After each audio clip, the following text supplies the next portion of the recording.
boa noite.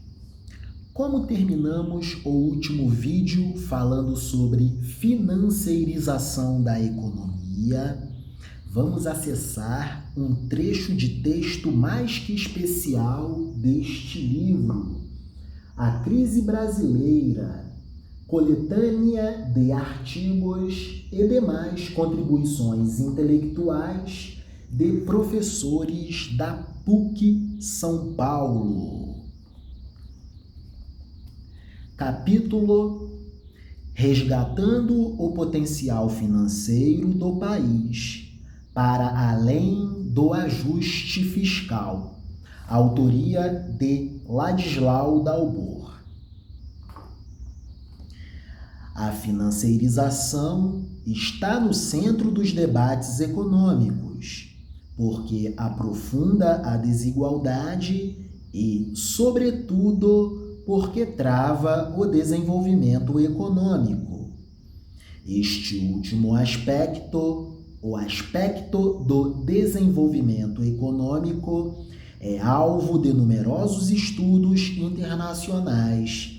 E aqui abordamos o mecanismo como ele se manifesta no Brasil.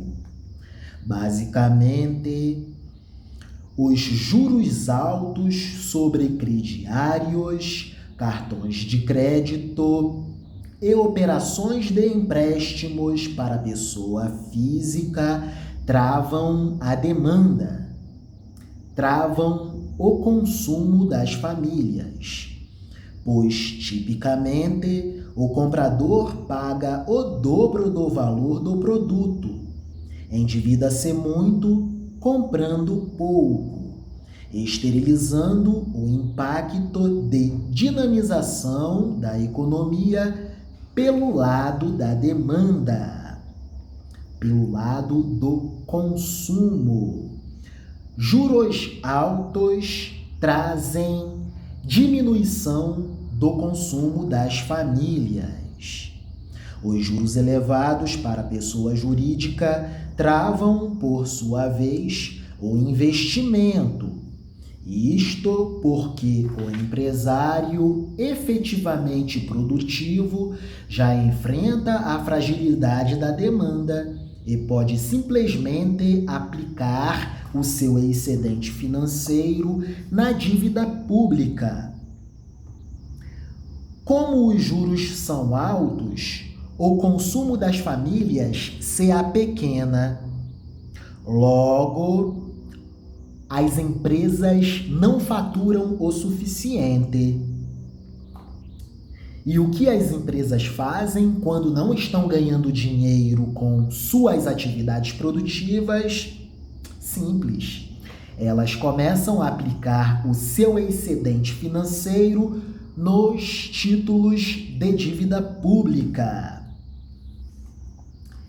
É muito mais seguro aplicar em títulos da dívida pública do que investir na atividade produtiva. Os juros são elevadíssimos. E a taxa Selic elevada, ao provocar a transferência de centenas de bilhões dos nossos impostos para os bancos e outros aplicadores financeiros, trava a capacidade do Estado de expandir políticas sociais e infraestruturas. Juros altos apequenam o consumo das famílias, deprimem o investimento empresarial e, principalmente, deprimem mais ainda o investimento público, investimento social e investimento em infraestruturas. Famílias, empresas e governo do Estado perdem potência em um contexto de taxa de juros elevada demais. Esta dinâmica, no contexto de uma carga tributária que onera desproporcionalmente o consumo popular e de um sistema de evasão dos impostos através de preços de transferência e paraísos fiscais, gera um dreno insustentável de recursos.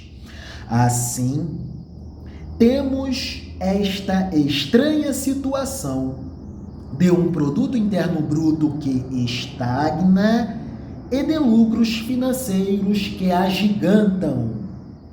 Produto interno bruto estagnado e lucros financeiros dos bancos se agigantando. É isso. Taxa de juros elevada. Taxas de juros elevadas trazem maior risco à economia. Agregarei a este texto outro texto derivado da inteligência do professor Ladislau Dalbor. Texto de março de 2020, poucos dias antes da decretação do estado de calamidade pública oriundo da pandemia Covid-19, na verdade, sindemia Covid-19. Economia, desigualdade social. Texto publicado em 12 de março de 2020. Texto fundamentado na opinião do professor Ladislau Dalbor. Enquanto os bancos controlarem a política, haverá crises. Ao invés de a dimensão política regular o sistema financeiro, nós temos um sistema financeiro que se apropria da política, e isso não funciona, afirma o professor Ladislau Dalbor.